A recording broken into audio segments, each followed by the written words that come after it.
Right then, let's peruse the papers now. Joining me to hit the headlines is author and diversity consultant Vernal Scott. Good morning, Vernal. Good morning, James. I think we've already talked about it a lot on the programme this morning, but the situation in South Africa and the overshadowing of the African Summit, the General Assembly of the Sudanese President. It's all over the papers. What's your take on it? Well, I think that the International Criminal Court are right to pursue anybody that it feels, you know, is potentially a war criminal. You know, we're talking about 400,000 lives that were lost, 2 million people displaced, and they believe that, you know, this man is the person responsible. And I think that he, if he has nothing to hide, he should face justice. But do you think that South Africans' actions, and the actions are still kind of taking place, we don't know what the court case this morning at the Pretoria High Court will be, but do you think that South Africa's actions up until now effectively sum up to being a snub at the ICC, to which they are signed up to?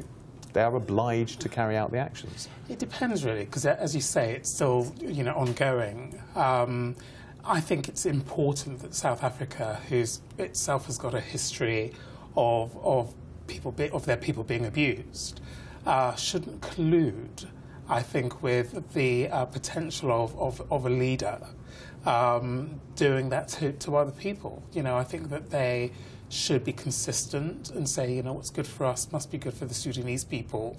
And I think they should make sure that they take responsibility, as he apparently is in their country, hopefully still, and hand him over.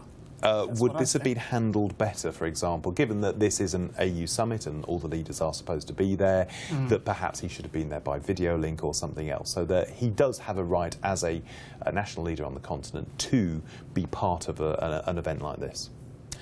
Well, it's a bit strange, really. I mean, you know, how many people have got a charge of having killed, you know, or facilitated the killing of 400,000 people? You know, I don't think he should participate either physically there or by video link, James. I think that he needs to, people like that need to, if they are innocent, face justice and do that with the same confidence that he has to go to South Africa.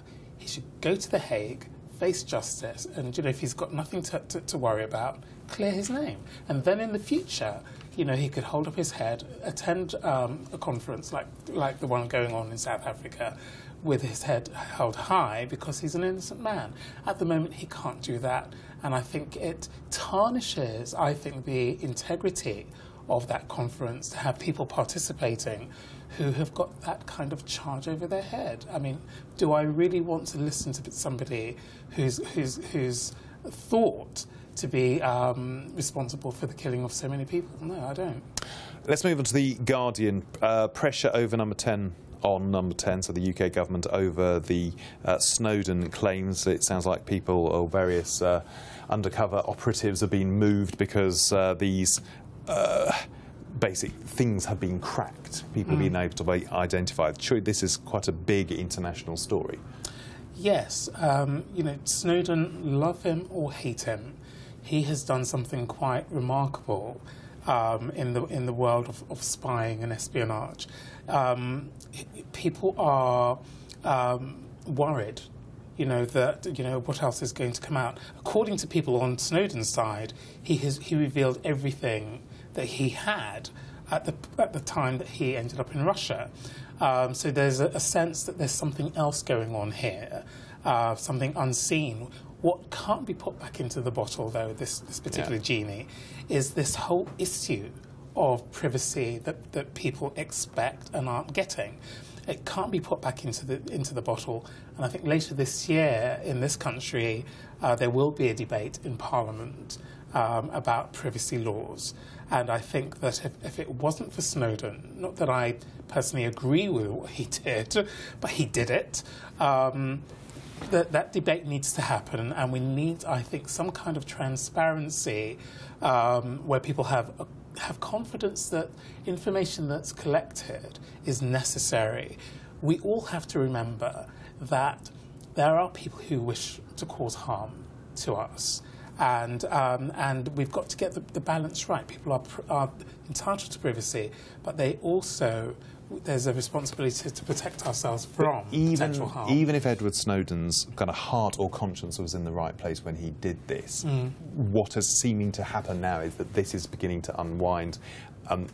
Could we see people at risk because of these things being cracked, the information that is now out there, and that people who are out there doing good for us, keeping everybody on the planet sort of safe, this could now start to unwind, and this is down to him.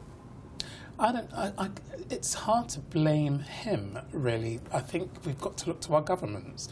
You know, they are responsible for the management of information.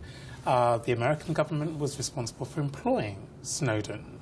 They were responsible for allowing him to do what he did, frankly. So it's you know, to blame him, yes, we can, because he's facilitated all of this. But responsibility stops with the boss. And I think that that's the head of the US government and the head of ours. We've got to take responsibility. And if people are at risk, it's been a couple of years now since Snowden's been in Russia. You know, how can we suddenly say people are at risk because of what Snowden did 2 years ago?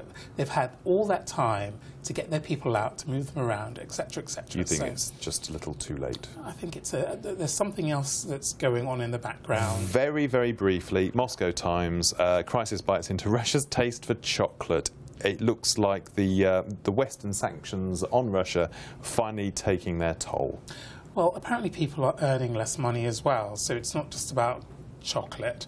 It's about the economy in Russia and ordinary Joan and Joe Public suffering because the sanctions are having an effect. 5% drop, that's a lot of chocolate. It might be, but Putin isn't worried. You know, he's concerned that he's going to carry on whether there's chocolate or not, James. Vernal Scott, many thanks.